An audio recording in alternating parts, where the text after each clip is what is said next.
დღეიდან მთელი ქვეყნის მასშტაბით ახალი სასწავლო წელი დაიწყო. 50,000-მდე პირველკლასელისთვის პირველი ზარი დაირეკა. საჯარო სკოლების სხვადასხვა სიახლეებით იწყებენ სასწავლო პროცესს. მათ შორის არის STEM კლუბების პროექტის ამუშავება, ახალი არჩევითი საგნების შემოღება, ასევე დამატებითი გამოცდები იმ მასწავლებლებისთვის, რომლებიც სპეციალური საჭიროების მქონე მოსწავლეების მხარდაჭერას ახორციელებენ.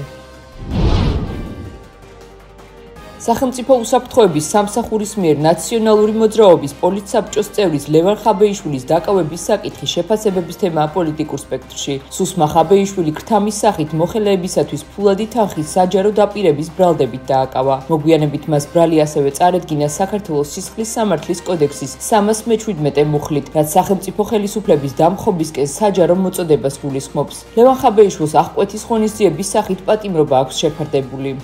ლევან ხაბეიშვილი არ არის უბრალოდ ადამიანი, რომელსაც პოლიტიკასთან კავშირი არ აქვს, ხო? იგი არის ნაციონალური მოძრაობის პოლიტსაბჭოს თავმჯდომარე. შესაბამისად, როდესაც ასეთი მაღალი თანამდებობის პირი არის ნაციონალურ მოძრაობაში და მისგან ისმის ერთის მხრივ მუქარები რაღაცა რევოლუციაზე და დამხობაზე საჯაროდ, მეორეს მხრივ პირდაპირ შეთავაზება ქრთამის სახით სამართალდამცავი უწყებების მიმართ, რა თქმა უნდა, აქ იკვეთება ბრალეულობა როგორც ერთი მიმართულებით, ისე მეორე მიმართულებით, თუმცა რა თქმა უნდა, მე ამას ვერ შევაფასებ, პოლიტიკური შეფასება შემიძლია ამის მხოლოდ და საბოლოო სიტყვა რა თქმა უნდა სასამართლომ უნდა თქვას ამასთან დაკავშირებით.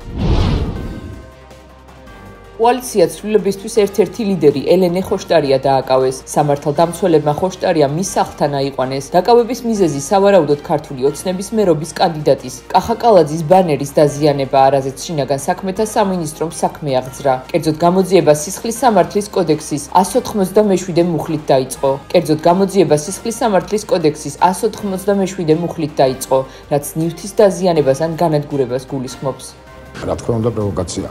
როგორ შეიძლება ახლა პროტესტი იყოს, გაგანია რუსეთის მიერ დაფინანსებული ქალი დადის და პლაკატებზე და ბანერებზე აწერს სიტყვა რუსულს. ასე რომ ვინც გინდა რაც გინდა დააწეროს რუსული, მაგრამ ხოშტარიამ არა, რა ცოტა ხერხული და სასაცილო.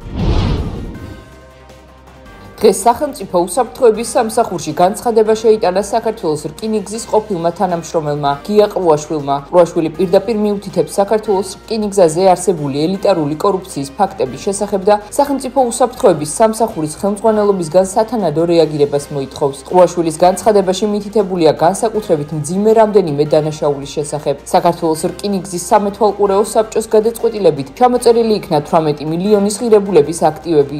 რეალურად ჩამოიწერა არა არსებული ან ფასის არ მქონე ტექნიკა, არამედ ძვირადღირებული გოგორწყვილები, რელსები, ვაგონები ან სხვა ტექნიკა. განსაკუთრებით უპრეცედენტო და აღმაშფოთებელი იყო, რომ ჩამოწერილი აქტივების ნუსხაში შედის ვარგისი რელსები, რომლებიც საქართველოს რკინიგზის ხელმძღვანელობის დავალებით იქნა დემონტირებული და ჯარდში ჩაბარებული. მოვედი სახელმწიფო უსაფრთხოების სამსახურში მოვიტანე საქართველოს რკინიგზაზე მდგრადი როლერების კორუფციასთან და ელიტურ კორუფციასთან და აქ თქვა რომ ასეთი მსგავსი ტიპის კორუფციული თვით 2012 წელს წარყოფილი საქართველოს რკინიგზაზე ატოლი უსაფრთხოების სამსახურის უფროსი მალუკა ბინარაძის სახელზე და ვითხოვ საქართველოს საინიციატივო ჯგუფი საქართველოს რკინიგზაზე იყოს ეს მასალების შესწავლილი და ივედია ეს განცხადება კორუფციასთან წინააღმდეგ ბრძოლა არ დაისგავსება 2011 წელს მიხეილ სააკაშვილმა რომ გამოაცხადა ებრძოდა კორუფციას, იგოთხოვა პარლამენტარებს რომ დაესახელებინა თუნდაც ერთი კორუფციული ფაქტი და ვერც ერთმა მაშინ ოპოზიციურმა დეპუტატმა ის ვერ გააკეთა და არ მინდა ეს სიტყვაც ესე დარჩეს რომ შერჩევით მოხდეს ეს კორუფციული თემების შესწავლა. აგერ არის ბატონო, რომელიც მილიონებს გადასცა, ათეულ მილიონებს და აგერ შემახა ბატონ მამუკას სახელმწიფო ვითარამშრომლებს გამოძიებასთან და მივიყვანოთ ეს საქმე ბოლომდე. ნატო რუსეთთან ომშია, ეს აშკარაა და ამას არანაირი დამატებითი მტკიცებულება არ სჭირდება. ნატო ამ ომში დე-ფაქტო ჩართულია, განაცხადა პესკოვმა. მისი თქმით, ნატო კიევის რეჟიმს როგორც ირიბ, ასევე პირდაპირ მხარდაჭერას უწევს. ნატო კიევის რეჟიმს როგორც ირიბ, ასევე პირდაპირ მხარდაჭერას უწევს, ამიტომ სრული დარწმუნებით შეიძლება ითქვას, რომ ნატო რუსეთთან ომშია, აღნიშნა პესკოვმა. მან კიდევ ერთხელ განაცხადა, რომ უკრაინის საკითხზე მოლაპარაკებების პროცესში პაუზაა.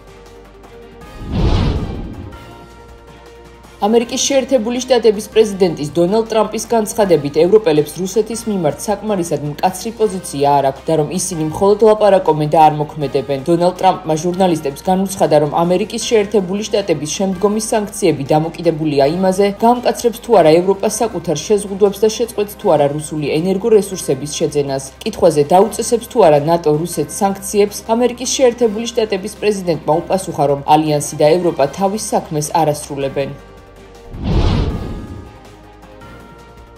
ამერიკის სახელმწიფო მდივანი ისრაელშია. მედია წერს, რომ რუბიოს და ნეთანიაჰუს შეხვედრებზე განიხილება ღაზაში მიმდინარე სამხედრო მოქმედებები, ცეცხლის შეწყვეტისა და ჰამასთან მოლაპარაკების პერსპექტივები. კიდევ ერთი საკითხი ყატარში ისრაელის მიერ განხორციელებული დარტყმაა. პარალელურად საჰალი ღაზაში სამხედრო მოქმედებებს განაგრძობს. იერიშებს ბოლო 24 საათის განმავლობაში 53 ადამიანი ემსხვერპლა. ქალაქი უკვე დატოვა 300,000-ზე მეტმა ადამიანმა. ისრაელელი სამხედროები ქალაქის აღებისთვის ემზადებიან.